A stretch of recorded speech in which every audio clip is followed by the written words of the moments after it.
Howdy, all you collector car fans out there. This is Jason, the owner and founder of Southern Bush Motorsports. Now, these first two slides are a little bit longer because I wanted to explain where I was. This place right here was an old restoration shop way down in Charleston, South Carolina.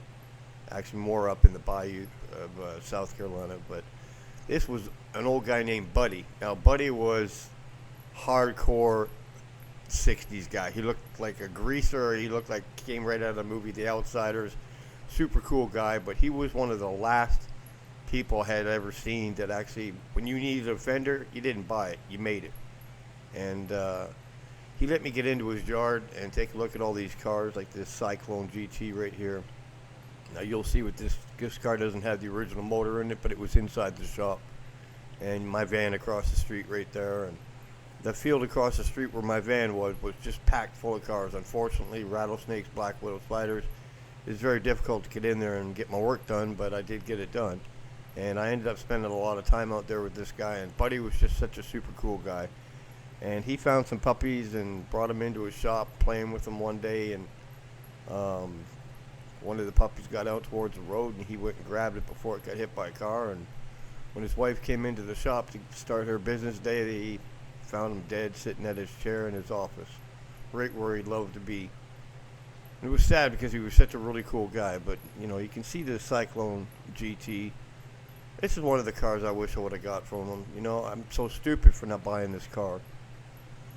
He had a lot of cars like this, but this one was really special because he had the original motor inside the shop, and he offered it to me.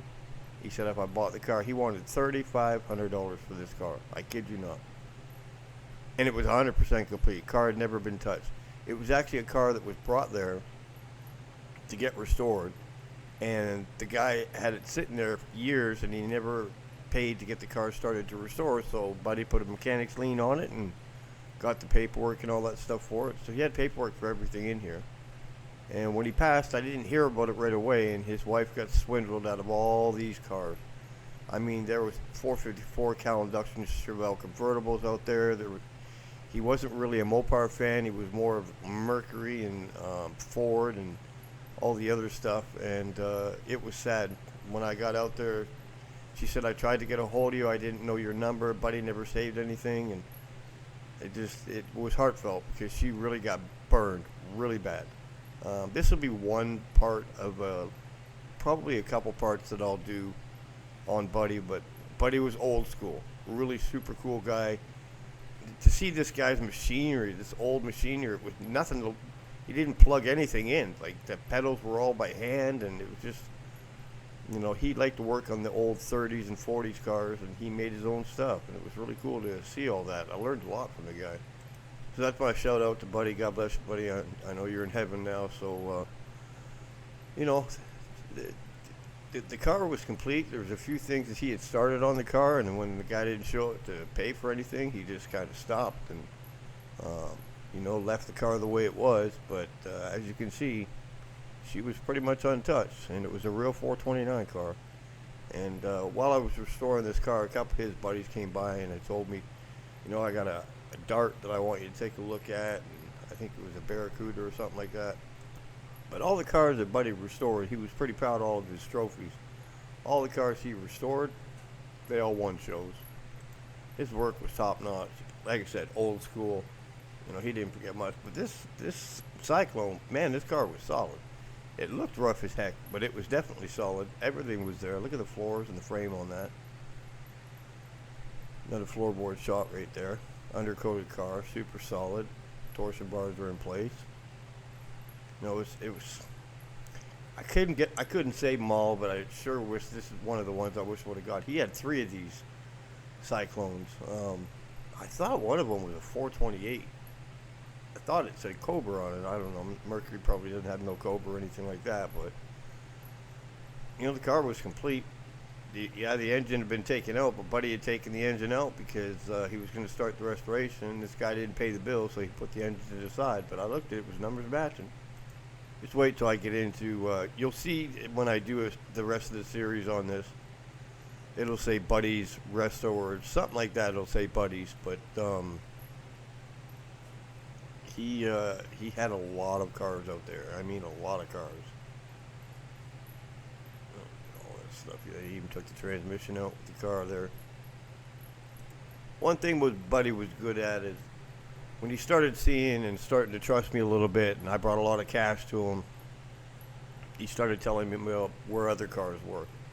And he was really involved with the moonshine runners of the Carolinas. So, I was getting into a lot of kind of spooky stuff sometimes because these moonshiners, it may have been back in the 70s that they were running moonshines, but they still acted like they were still running them, But they all had these fast cars with these hidden trunks, and some of these cars were a little gutted out in the back to really do much with, but they're definitely restorable. Look at that dash, just completely untouched. Nothing been done to that dash. And every car he had out on this property was the same thing, untouched. Nothing had been done to the car. He was a restoration business, true and true. So all the cars that were out there were either restoration cars that people had brought in, or cars that people had brought in and didn't bother paying for them. So this next one we're going to get into is the Dart GT. I had to do a little bit of traveling for this one around the state, but this was a really cool car because it was completely original. It was unrestored. The guy drove it every day, and he definitely had fun in the car. And he was an older fella that had it, but he didn't take the car apart. He didn't do anything with it.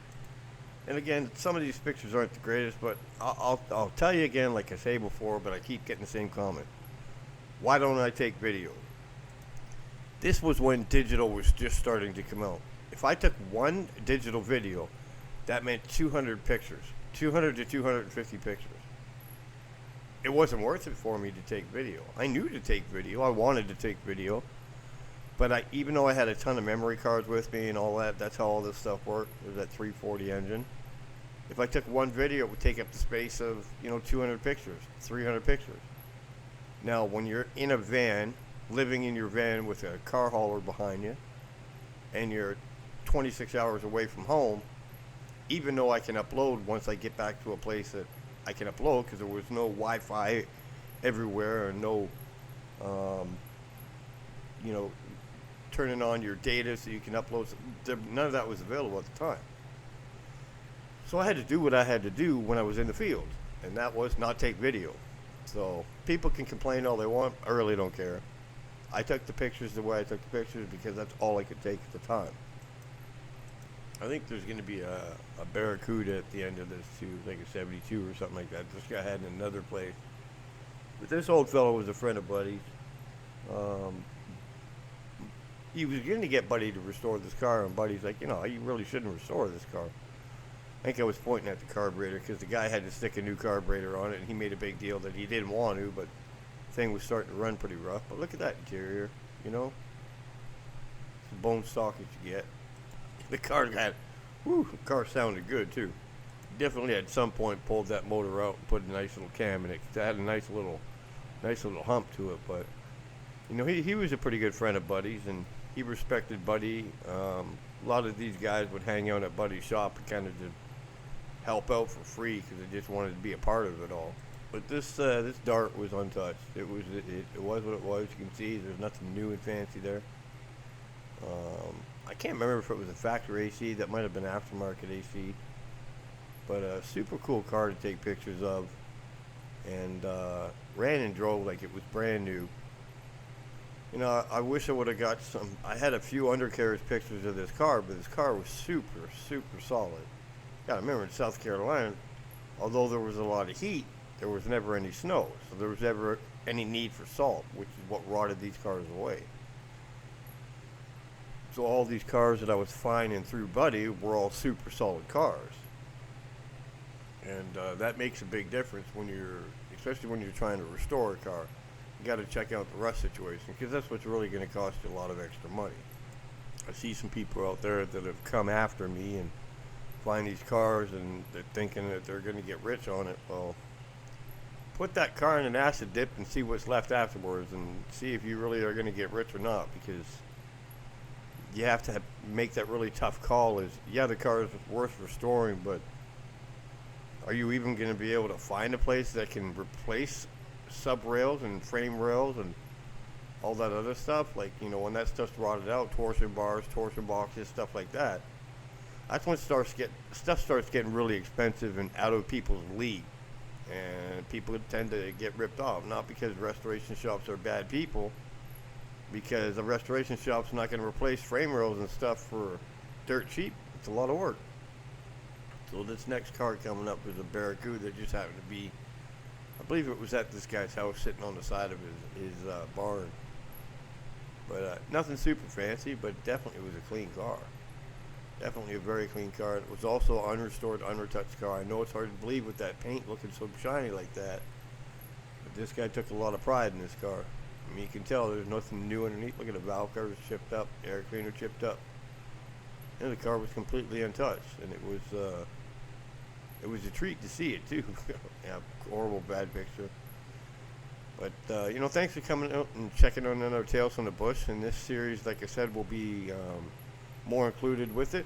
It'll be called Buddies or something like that. And don't forget to like and subscribe.